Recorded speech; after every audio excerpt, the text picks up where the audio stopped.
Hi there, welcome to our video on campusing.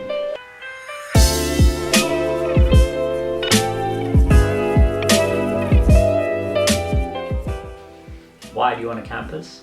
Campusing is a great way to develop power in your upper body because the movements are so quick and explosive. It's a really great way to improve your neuromuscular coordination, which is how quickly your muscles are firing and making sure that your hands are in the right place at the right time. It's a good way to generate or develop contact strength, which is how quickly your muscles start pulling as hard as they can when your hand reaches the hold. And it's a really good way to work out if you have any muscle imbalances and to train imbalances as well. If you can do 159 with your right hand but not your left, then you know that you need to work on your left a bit more than your right. Because campusing is such an intense activity, it comes with a few risks. And one of those risks is getting injured if you're not warmed up properly. And the other risk is getting injured if your body is not recovered enough for campusing. So campusing at the end of a session at the gym where you've been doing limit bouldering is not great. And doing limit bouldering at the end of a session when you campused earlier is also not great because your body won't be recovered enough for the limit bouldering. So give your body a bit of a break before and after a campus session. And if you build it into your session in the gym, make sure that your other activities aren't too intense. A lot of the benefit you get from campusing comes from being able to do the movements quickly and efficiently and correctly. So if you really feel like you're at your limit, you might not quite be ready to campus on that size run yet. For the big runs especially, moving quick is really important, as quickly as you can. And on the smaller rungs, being precise, moving quickly is also important. One of the best things to do when you're starting out with campusing is to keep your feet on a rung or on the ground underneath. And that really takes a bit of load off your arms and your shoulders and just helps your body get ready for more intense campusing down the line. So the first drill I want to talk to you about is just called feet on reaches. And you keep your feet on the ground or the rung underneath you, and you reach as high as you can with one hand and then bring it back down to the starting rung, and then swap hands so the other hand reaches as high as it can and then drops back down to the starting rung. And you just alternate from the starting rung, one hand as high as you can, back down, as high as you can, back down, high as you can, back down. The next exercise is feet on ladders, where you keep your feet on the ground or the rung and you just ladder your hands up the rungs as you go. So starting on the first rung, 1, 2, 3, and then reverse. So essentially you're just moving your hands and your body up and down the rungs, but you don't have a lot of weight on your arms because your feet are on the ground. And that mimics sort of the campusing motion that you'll do with your feet off. And it's a really great way to get your body used to how far apart the rungs are and get your fingers used to hanging on the rungs.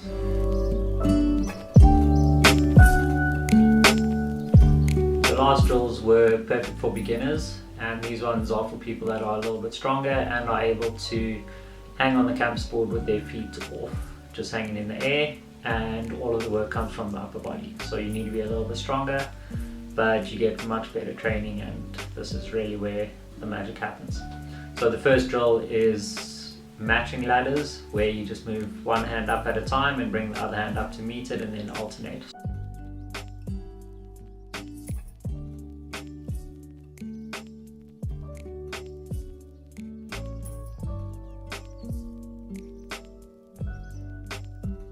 The next drill is ladder skipping, which is like the beginner drill where your feet are on and you're simply just moving your hands up the rungs one at a time like you're moving your feet up a step ladder. The next one is a little bit different and a really cool exercise called bumps, where you start on a low rung and you move one hand up as high as you can up the rungs in sequence. So you start with both hands on the same rung, move your right hand up to the next rung, then the next rung, then the next rung, then the next rung as high as you can, and then bring it back down and then swap hands. And that's really cool. It trains your upper arm with pulling, but your lower arm also gets trained with stability and blocking off strength.